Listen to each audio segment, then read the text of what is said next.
Bwana, Rais Donald Trump, rais wa Marekani, aposti kifo cha Ahmed ambaye ni rais wa Iran.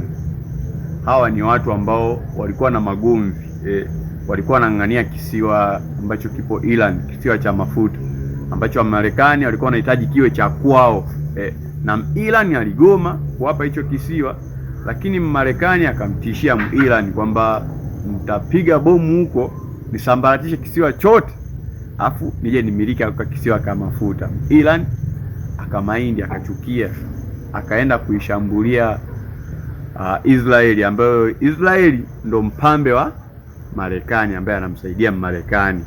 Kwa akaishambulia Israeli, lakini baada ya Israeli kupata shambulio hilo, Marekani hakukaa kimya.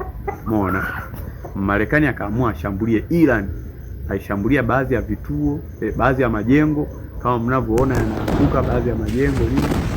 Lakini pia katika kushambulia